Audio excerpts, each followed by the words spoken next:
있어요. 근데 매주 교회를 다닙니다. 그런데 매주 다니는 그 교회에만 만족하지 못하고 자기 집을 교회로 만든 사람이 있어요. 그리고 거기서 매일같이 예배를 드립니다. 정성스럽게 가정 예배를 드린다고 생각하시면 돼요.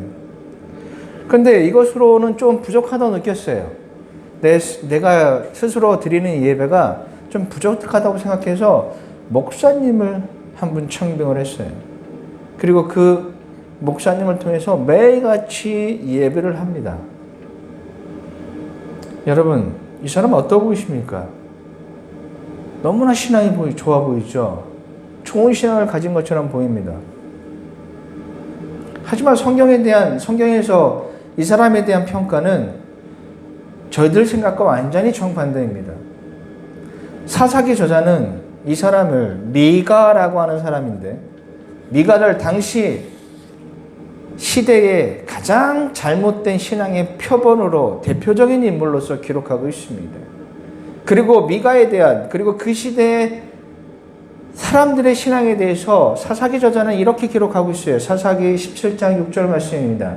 그때에 이스라엘 왕이 없었으므로 사람마다 자기 소견에 옳은 대로 행하였더라. 자기 마음대로 신앙생활 했대요. 자기 멋대로 신앙생활 했다라고 기록하고 있습니다.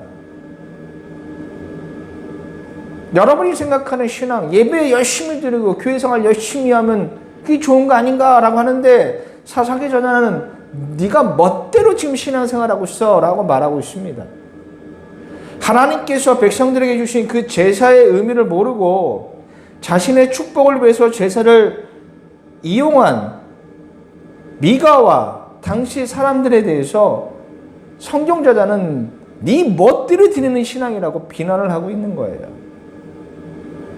제사의 의미를 모르고 마구잡이로 들어지는 그 모습이 지금 이 시대에 많은 신앙인들이 구원을 모른 채 신앙생활하는 것과 같은 거예요. 그러다 보니 교회가 지금 잘못된 길로 나아가고 있는 것이죠. 그래서 바로 잡아야 됩니다.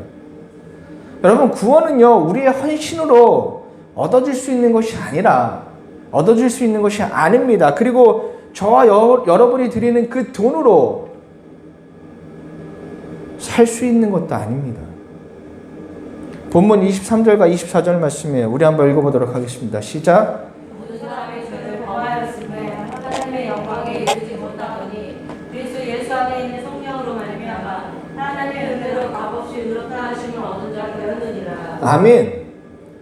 구원은 우리의 노력으로 순종으로 얻어진 것이 아니라 오직 하나님의 은혜, 믿는 자에게 값없이 주시는 하나님의 은혜이자 축복인 겁니다. 그런데 구원이 확신이 없으니까 자신의 몸으로, 자신의 노력으로 그것을 메꾸려고 하는 거예요.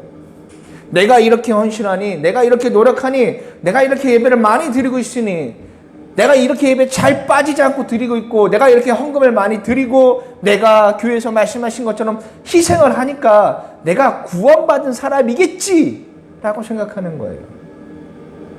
그런데 여러분, 정말 구원받은 사람은 자신의 순종을 통해서 자신의 구원을 확신하지 않습니다. 여러분, 구원을 얻으면 많은 것이 달라져요. 구원을 모르는 사람들이 불안하니까 뭔가 자꾸 헌신으로, 희생으로, 예배하는 출석으로, 내가 말씀을 얼마나 많이 읽었느냐를 통해서 확신을 얻으려고 하는데, 구원받은 사람은 불안해하지 않습니다. 그리고 무언가를 하려고 애쓰지 않아요. 그리고 그것을 가지고 내가 하나님 이만큼 했으니 내가 구원받은 사람 맞지요? 라고 물어보지도 않습니다. 구원받은 사람은 그냥 무언가 그냥 하는 사람이 돼요. 저절로. 사람을 의지하지 않습니다. 그리고 진짜와 가짜를 구분할 줄 아는 사람이 돼요. 정말 여러분이 지금 이 순간 무엇이 진짜인지 가짜인지 구분하지 못하고 있다면 정말 고민해 보셔야 돼요. 그래서 저는 기도 중에 무슨 응답을 받았다고 이야기하는 사람들의 이야기를, 그런 소리들을 신뢰하지 않습니다. 그리고 무언가를 특별히 받았다라고 간증하는 사람들의 이야기도 신뢰하지 않습니다. 그리고 성경이 없는 이야기를 하는 사람들은 더더욱 신뢰하지 않습니다. 분명 우리가 모르는 특별한 은사가 존재하겠지요. 있을 수 있습니다. 그러면 여러분이 그걸 받으셨다면 여러분의 것으로 그냥 간직하세요. 제가 가끔 동료 목사님들과 이야기하다 보면 답답한 이야기를 하시는 분들이 계세요. 기도를 했는데 기도집에 응답받았다. 기도 중에 환생을 보았다고 이야기하시는 분들이 계시는데 정말 이해가 되지 않습니다. 예전에 제가 알던 한 목사님은요, 개척교를 하다 보니까 차가 없었어요. 그런데 어느 날 우리나라 대기업 한 자동차 회사에서 이벤트를 열었습니다. 추첨을 통해서 새 차를 1년 동안 무료로 타게 해주는 그런 이벤트를 열었어요. 그래서 당첨된 사람은 1년 동안 준 새 차를 타고 다니다가 1년 뒤에 그냥 반납을 원하면 그냥 반납하고 계속 타고 싶으면 그 돈을 내고 타면 되는 그런 이벤트였습니다. 근데 교회 차가 없잖아요. 근데 기도 중에 확신이 왔다는 거예요. 이번 이벤트에 당첨이 될 거라는, 하나님께서 내게 주신 기회라는 확신이 생겼다는 거예요. 받은 줄을 믿으라. 그리하면 너희에게 그대로 되리라. 말씀도 있잖아요. 그래서 차를 얻을 수 있을 것이라고 확신을 했대요. 기도 중에 그렇게 응답이 왔고, 그런데 결과는 어떻게 돼요? 안 됐어요. 저도 그때는 그거 신앙인 줄 알고 저도 함께 기도했습니다. 하지만 구원이 무엇인지 알고 나서 그것은 나의 바람이지 그것이 신앙이 아님을 알게 되었습니다. 여러분, 차가 필요하면 나가서 일하세요. 일해서 열심히 일해서 번 돈으로 그냥 구입하시면 돼요. 여러분, 일반 성도들만 거짓 이야기에 속는 줄 아시죠? 아니에요. 목사님들도 정말 많이 속습니다. 목사도 똑같은 사람이에요. 그래서 많은 목사들이 속아 넘어갑니다. 제가 조금 전에 얘기했지만 개척교회들, 작은 교회들은 자동차가 필요하죠. 돈이 없잖아요. 그래서 여러분, 한때 노예 모임에 나가면 어떤 일반 성도를 소개하는 경우가 있습니다. 이 성도가 하나님의 은혜로 큰 성공을 거두었다라고 소개를 해요. 그리고 예배가 끝나고 뭐 이렇게 각각 교제를 나누면 이 성도가 작은 교회 목사님들에게 접근을 합니다. 그러면서 하는 얘기가, 제가 지금 돈을 많이 벌었어요. 그래서 이걸 하나님께서 주신 은혜기에 내가 이걸 나눠주고 싶은데, 목사님들이 지금 자동차가 필요하니까 목사님들이 세금만 부담하세요. 그러면 스타렉스 자동차를 무상으로 주겠다는 이야기를 했었습니다. 그리고 많은 목사님들이 그때 그 세금이 한 120만 원 정도였는데 120만 원에 새 차 2천만 원까지 되는 스타렉스가 생기니 얼마나 좋겠어요. 그래서 많은 목사님들이 120만 원을 보냈죠. 어떻게 됐을까요? 그냥 사기를 당한 거예요. 개척교회 목사들뿐만 아니라 많은 교회 목사들이 거짓에 속습니다. 갑자기 어느 날 어느 성도가 많은 헌금을 하면 관심을 두고 직사직분을 주고 새로 취임하는 장로들에게 일정 금액의 헌금을 요구하는 그런 교회들. 그래서 거금을 낼 만한 사람들에게만 장로 안수를 하는 교회 얼마나 많이 있습니까? 다 돈에 속아 넘는 것이죠. 여러분, 제가 이런 말씀을 드리는 이유는 속지 말라고 여러분에게 말씀을 드리는 거예요. 누가 기도 응답을 받아서 하나님의 은혜 가운데 나는 이름으로 접근을 해서 이런저런 사업을 하자, 뭘 드리겠습니다 라고 하는 얘기는 전부 여러분 믿지도 말고 속지도 마세요. 그냥 내쫓아 버리십시오. 그런데 다들 속아 넘어가요. 제가 가지고 있는 신앙은 더 이상의 특별 계시는 없음을 믿습니다. 하나님이 어떤 사람에게 특별하게 주시는 계시는 그런 계시의 시대는 끝났다라고 믿습니다. 구원을 얻으면 굳이 그런 것들이 필요하지 않아요. 예수님의 십자가를 통해 주신 그 구원을 얻으면, 구원이 내 안에 있으면 특별한 무언가가 더 이상 필요하지 않습니다.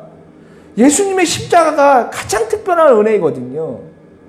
나를 죄에서 구원하신 그 은혜가 있기에 그 은혜 외에는 다른 은혜를 필요하지도 않고 생각하지도 않고 원하지도 않습니다. 성경에 기록되어 있는 초대교회 성도들의 모습, 그리고 역사상 구원을 얻어서 예수님의 삶을 본받고 그렇게 살고자 했던 우리의 수많은 믿음의 선배들의 이야기를 보면 그들은 어떤 특별한 은혜, 특별한 계시를 요구한 적도 없고 요구하지도 않았습니다. 오히려 바울이 하나님께 그걸 요구했다가 거절을 당했죠. 구원받은 사람들은 그저 예수님의 십자가가 좋아서 그분의 희생을 아파하고 감사하면서 나를 변화시킨 그 은혜에 빠져서 예수님이 걸으셨던 그 길을 따라가기를 간절히 소망할 뿐입니다. 그런데 왜 사람들은 이런 구원의 삶을 따르기보다는 초월적인 계시, 특별한 은혜를 기대하고 바라고 그것을 이야기하고 그리고 보이는 것을 속고 나중에는 후회하는 그런 반복적인 삶을 왜 계속해서 살아갈까요? 구원을 모르거나 구원이 없기 때문인 거예요. 구원이 있으면 그런 것들이 필요 없습니다. 목회자에게 잘 보일 필요도 없습니다. 당신들의 교주에게도 잘 보일 필요가 없어요. 거짓 메시아에게 속을 일도 없고 헌금이 곧 나의 신앙이라고 생각하지도 않습니다. 나의 헌신과 노력이 곧 축복의 통로라고 생각하지도 않아요. 또한 구원받은 사람의 인생은 바뀌어져서 내가 바라는 것은 나의 꿈이 이루어지고 나의 성공이 이루어지고 내 소원이 성취가 되고 그래서 더 많은 것들을 가지는 풍요로운 삶이 아니라 오직 복음을 위해서 더 많은 이들에게 복음이 전파되고 더 많은 사람들이 예수님을 얻어서 내가 얻은 이 구원을 얻는 데에만 관심을 가지게 됩니다. 그렇게 돼요. 여러분, 우리가 구원을 얻으면 이런 사람이 됩니다. 본문 25절과 26절 말씀이에요. 다 함께 읽어보도록 하겠습니다. 시작. 예수를 하나님이 그의 피로써 믿음으로 말미암아 화목제물로 세우셨으니 이는 하나님께서 길이 참으시는 중에 전에 지은 죄를 간과하심으로 자기 의로우심을 나타내려 하시니 곧 이때 자기 의로우심을 나타내자 자기도 의로우시며 또한 예수를 믿는 자를 의롭다 하려 하심이라. 아멘. 여러분, 예수를 믿어서 구원을 얻으면 가장 먼저 죄를 미워하는 사람이 돼요. 그리고 죄가 무엇인지를 확실하게 구분할 줄 압니다. 예수님께서 우리의 죄를 위해서 십자가에 죽임을 당하셨습니다. 저와 여러분의 죄를 대신 짊어지시고 그 값을 치르시기 위해서 죽으신 거예요. 죄 때문에 죽으신 거죠. 그래서 구원받은 사람은요, 내가 어떻게 구원받은지 알기 때문에 죄를 미워하게 돼요. 그리고 죄가 무엇인지를 구별하게 됩니다. 여러분, 죄라는 것은 굉장히 교묘합니다. 같은 행동을 해도 어떨 때는 이것이 죄가 되기도 하고 죄가 되지 않기도 합니다. 예를 들어 생각해 봅시다. 영화를 봐요. 영화 보는 게 죄입니까? 아닙니까? 그런데 그 시기를 보셔야 돼요. 고3 수험생 학생이 내일이 대학 입시 수능내예요. 그런데 내가 보고 싶은 영화가 오늘 개봉을 했어요. 그런데 이 공부해야 될 학생이 공부하지 않고 영화를 보러 간다면 그건 자유겠지만 사람들은 뭐라고 얘기할까요? 그 학생의 행동을 올바르다고 말하지는 않을 것입니다. 내일 중요한 시합을 앞두고 있는 한 운동선수가 밤새 술을 마셔서 몸 상태에 문제가 생긴다면 감독은 그 선수를 선발로 기용하지 않을 것입니다. 경기에 내보내지 않을 거예요. 영화를 보는 것이 죄입니까? 아닙니까? 죄일 수도 있고 아닐 수도 있어요. 술 마시는 것이 죄입니까? 아닙니까? 죄일 수도 있고 아닐 수 있어요. 그래서 죄가 교묘한 거예요. 그런데 구원을 받으면 이 죄에 대한 분별이 서서히 확실해집니다. 그리고 예전처럼 나에게 있는 그 죄의 모습과 그 행동들을 가만히 두지 않아요. 하지만 스스로 그 죄의 모습을 버리기가 쉽지 않다는 것도 잘 알고 있지요. 그래서 기도를 하는 겁니다. 기도할 수밖에 없는 거예요. 무언가를 얻기 위해서 기도하는 것이 아니라 나의 모습을 생각하며 좀 더 내가 하나님과 더욱 가까이 하고 싶어서 그러기 위해서 내 안에 죄의 모습이 없어야 되거든요. 그러니까 기도를 하는 거예요. 내 스스로는 할 수 없으니 하나님 도와주시옵소서. 영국의 마틴 로이드 존스 목사님이 이런 말씀하셨습니다. 매일 자신을 돌아보지 않는 자는 구원받은 성도가 아니다 라고 말을 했습니다. 구원받은 성도는 매일매일 자신을 돌아봅니다. 그리고 자신의 죄를 미워하고 싫어하며 하나님께 도움을 요청하지요. 카톨릭에는 고해성사라는 제도가 있습니다. 제가 정확히 그 용어, 그 제도가 뭔지는 알 수는 없어요. 제가 카톨릭 신도가 아니고 저희는 개신교에 있다 보니 그 고해성사가 잘 몰라요. 근데 얼마 전에 제가 카톨릭 신도를 만나서 이 고해성사에 대한 얘기를 들어봤습니다. 카톨릭 신도는 자신이 원할 때 하는 고해성사가 있고 1년에 한 번 반드시 의무적으로 해야 되는 그런 고해성사가 있다고 합니다. 우리 개신교에서는 고해성사를 인정하지 않지만 근데 들어봤어요. 근데 좋은 점이 있습니다. 의무적으로 1년에 한 번씩 하는 이 고해성사의 기간이 되면 카톨릭 신도들은 자신의 살아온 인생들의 모습을 되돌아서 생각해 본다는 거예요. 그러면 나에게 부족한 부분들이 무엇이 있었을까 계속해서 생각해 보는 거죠.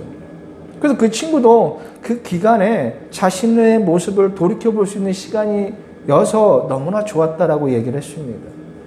자신을 돌이켜 보는 시간 저와 여러분에게 필요합니다. 가톨릭 신도들은 1년에 한 번씩 그 고해성사를 갖죠.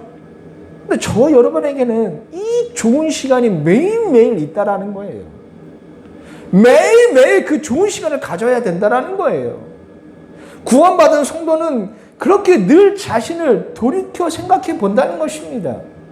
그리고 자신의 부족함을 하나님 앞에 나가서 고백하고 도움을 요청하죠. 그것이 바로 우리의 기도인 거예요. 기도하라고 하면 뭔가 되게 부담스럽게 생각하시는데 그렇게 하실 필요 없어요. 기도란 바로 이런 것입니다. 구원받은 성도는요, 하루하루를 허투루 보내지 않습니다.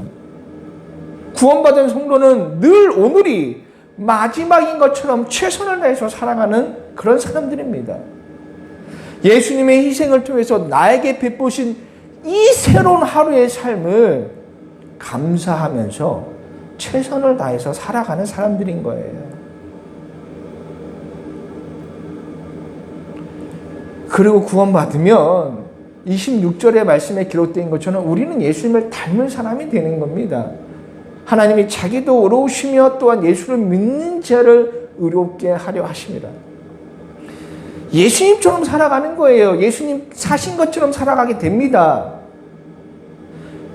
그러면 그렇기 위해서 우리가 예수님처럼 살아가기 위해서는 예수님처럼 생각을 해야겠죠. 그리고 예수님이 바라보는 것을 보게 되겠죠. 예수님이 가치 있는 것을 나도 가치 있게 여기게 되겠죠. 그런데 이런 변화된 삶은 누가 시켜서, 성도는 이런 삶을 살아야 한다는 그 말에 따라서 억지로 하는 것이 아니라 그냥 예수님을 믿어서 구원을 받으면 그렇게 우리가 변화되는 겁니다. 왜 그렇게 변화되느냐? 그 삶이 바로 즐겁기 때문이에요. 예수님을 몰랐을 때는 그 삶의 즐거움을 몰랐습니다. 구원을 알지 못했을 때는 그분의 삶을 따라가는 것이 버겁고 어느 때는 그냥 숙제와도 같은 것이었어요. 성도라면 이렇게 살아야지. 성도라면 이렇게 순종해야지. 라는 말에 따라서 성도로서 하지 않으면 안 되는 그런 삶이라고 느껴서 숙제처럼 느껴져서 부담스럽고 때로는 힘들었죠. 그래서 부담되는 것이 사실이었습니다. 근데 구원을 받으면 달라져요. 그 삶 그 자체를 즐깁니다. 예수님을 따라가는 그 삶 자체를 즐기고 기뻐하게 돼요. 그리고 그 삶에서 즐거움을 느끼는 사람으로 변화가 됩니다. 이전에는 알지 못했던 그 기쁨과 즐거움이 나에게 찾아와서 내가 경험을 하니 오늘도 그렇게 살아가려고 하고 내일도 그렇게 살아가려고 합니다. 그렇게 살면 기쁘거든요. 그렇게 살면 즐겁거든요. 여러분, 어떤 사람이 운동을 해요. 근데 그 사람 보니까 운동에 중독된 것처럼 정말 열심히 운동하는 사람이 있습니다. 그 중에 한 사람이 제 아내도 늘 운동을 합니다. 지금은 어깨가 아파서 요가를 안 하지만 예전에 요가도 하고 헬스도 하고 뭐 걷기 운동도 하고 수영도 합니다. 진짜 하는 게 많아요. 처음에는 제가 너무 무리하지 마라. 운동에 중독됐냐? 쉬엄쉬엄 하라고 얘기했어요. 근데 제가 해보니 알겠더라고요. 여러분, 왜 사람들이 운동에 중독된지 아십니까? 여러분, 사람이 운동을 하면 그 사람의 몸에서 여러 가지 호르몬이 나오는데 그 중에는 도파민, 옥시토신, 세로토닌 같은 호르몬이 나온대요. 근데 이것이 우리를 굉장히 기분 좋게 만드는 호르몬들이래요. 또 운동을 하는 사람들이 막 그게 막 몸에서 솟아나니까 너무 기분이 좋은 거예요. 그러니까 오늘도 또 가서 운동을 하는 거예요. 제가 수영을 이제 시작한 지 한 1년 가까이 되는데 정말 그런 것 같아요. 할 때는 힘든데 끝나고 나면 기분이 좋고 너무 상쾌해요. 그래서 어느 때는 새벽에 막 일어나는 거 막 귀찮고 싫을 때도 있는데 억지라도 가서 하면 아침에 출발이 기분이 굉장히 좋습니다. 나를 좋게 하고 나를 기쁘게 하니까 그냥 계속 하는 거예요. 우리가 예수님을 닮은 삶을 사는 것도 이와 비슷하다고 저는 생각합니다. 예수님을 몰랐어도 알지 못했던 기쁨과 즐거움이 막 내 안에 막 찾아오니까 그냥 그렇게 더욱더 살고 싶어 하는 사람이 되는 거예요. 예수님을 통해 알게 되는 행복과 기쁨과 만족과 성취가 있으니까 오늘도 나는, 내일도 나는 그런 삶을 살려고 하는 사람이 되는 겁니다. 여러분, 새 옷을 입으면 기분 좋죠. 그리고 새 옷을 입으면 그날은 매우 조심합니다. 특히 내 새 옷이 밝은 색이라면 더더욱 조심하죠. 여러분, 하얀 새 옷을 입고 진흙탕에서 뛰어노는 사람은 없잖아요. 그냥 애들이나 그런 거죠. 오히려 그런 것들은 조심조심해서 피하죠. 왜요? 내 새 옷이 더러워지면 기분이 안 좋잖아요. 그래서 스스로 더러운 것을 피합니다. 예수님을 믿어 구원을 얻는 것도 이 새 옷을 입는 것과 같습니다. 새 옷을 깨끗하게 입고 싶고 어딘가 구겨지지 않을까 조심하고 내 새 옷을 자랑하고도 싶고 누가 시키지 않아도 그렇게 되죠. 구원을 얻은 성도의 순종이라는 바로 이런 것이에요. 구원을 얻은 성도는 이미 새 옷을 얻은 사람입니다. 새 옷을 얻기 위해서 순종하고 새 옷을 얻기 위해서 노력하고 새 옷을 얻기 위해서 간절히 기도하는 사람이 아니라 불순종하면 벌을 받으니까 순종하려고 하는 사람이 아니라 새 옷을 입으니까 새 옷을 얻었으니 저절로 그렇게 노력하는 사람이 되는 거예요. 내가 얻은 이 새 옷이 더럽히지 않기 위해서 노력하는 사람이 되는 겁니다. 그래서 그 가운데 나타나는 것이 순종이라는 거예요. 구원을 얻으니까 순종하는 것이 즐겁고 기쁜 것이 되고 구원을 얻으니 깨끗해진 나의 변화된 삶이 너무나 좋으니까 예전처럼 돌아가지 않기 위해서 그 주신 상태를 유지하기 위해서 우리가 순종하는 사람이 되는 것입니다. 얼마 전에 이민 갔던 형이 10년 만에 한국에 휴가차 나왔어요. 그래서 함께 나온 형수님과 만나서 셋이 이런저런 이야기를 나눴어요. 이야기 도중에 형이 저희 교회 상황을 알게 되었고 저에게 이런 얘기를 했습니다. 성도가 다 떠난 교회 왜 계속 하려고 하느냐라고 물어봤어요. 예전에는 뭐 자기가 돈 벌어서 교회 하나 내가 만들어줄게 그랬던 양반이 그런 얘기 하더라고요. 저는 대답했습니다. 그냥 이건 내 목숨과 같은 거니까요. 여러분 사람이 너 왜 순수냐고 물어보지 않잖아요. 그냥 내 생명과 같은 거니까 하는 거라고.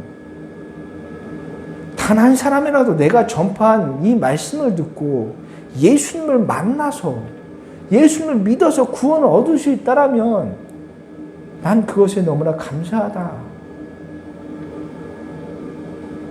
그냥 그렇게 하고 싶은 거예요. 주님의 말씀이 좋고 말씀을 통해 나를 변화시켜 주신 것이 좋고 나를 살게 해주신 이 은혜가 좋아서 다른 사람들도 이 은혜를 알았으면 좋겠고 이 은혜를 경험했으면 좋겠고 그래서 그냥 그렇게 하는 거예요. 다른 보상 필요 없습니다. 이미 나는 보상을 받았어요. 나는 이미 구원이라는 보상을 받았으니까 이 보상이 너무나 좋아서 다른 사람들도 이 놀라운 은혜를 경험했으면 좋겠다라고 그냥 이 자리를 지키는 겁니다. 여러분 구원을 얻으세요. 구원을 얻으면 다른 거 필요 없습니다. 구원을 얻으면 여러분들이 그냥 변화돼요.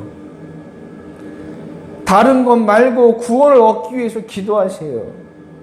믿음과 구원은 내 노력으로 얻어지는 것은 분명히 아닙니다. 선물이고 은혜이지요. 그런데 믿음과 구원은 성경 안에 있고 성경 말씀을 볼 때 어느 날 갑자기 선물처럼 나에게 그냥 조용히 찾아오는 것이거든요. 성경으로 가야죠.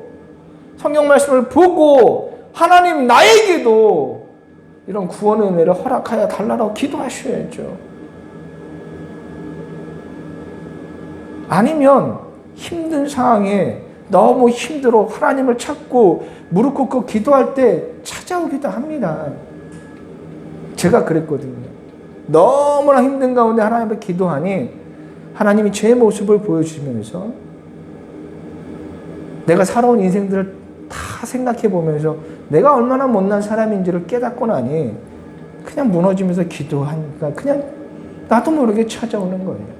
어느 날 어느 순간에 찾아올 줄 모릅니다. 그렇기 때문에 여러분 오늘도 저와 여러분들은 말씀을 보시고 기도하셔야 됩니다. 여전히 구원이 무엇인지 모르겠다고 하신 분들이 계신다라면 다른 곳을 향하지 마시고 다른 곳에 찾아가지 마시고 어떤 단체를 찾아가지 마시고 내가 구원의 확신을 가르쳐 주겠다라고 말하는 이상한 곳에 가지 마시고 여러분에게 주신 이 성경 말씀을 보세요. 그리고 말씀으로 여러분 자신을 보시고 느끼시고 깨달으세요. 그리고 죄악으로 가득한 내 모습을 가지고 하나님 앞에 나가서 기도하세요. 너무나 부족한 내 모습, 힘들고 지친 내 모습을 가지고 하나님 앞에 나가세요. 끊임없이 경쟁해야 하는, 계속해서 발버둥을 치지 않으면 안 되는 이 세상에서, 무언가 하지 않으면 불안한 이 세상에서 벗어나서 주님을 찾으시고 주님을 만나시기를 바랍니다. 그러면 그분이 저와 여러분을 변화시켜 주실 것이고 그분이 저와 여러분에게 구원하여 주실 것입니다. 구원을 만나세요. 한 주간도 꼭 그 은혜, 그 구원의 은혜를 만나셔서 다른 것 찾지 마시고 다른 이상한 데 가지 마시고 정말 십자가 달리신 그 예수 그리스도를 통해서 구원을 얻으시는 저와 여러분들의 삶이 되시기를 주님의 이름으로 부탁을 드리겠습니다.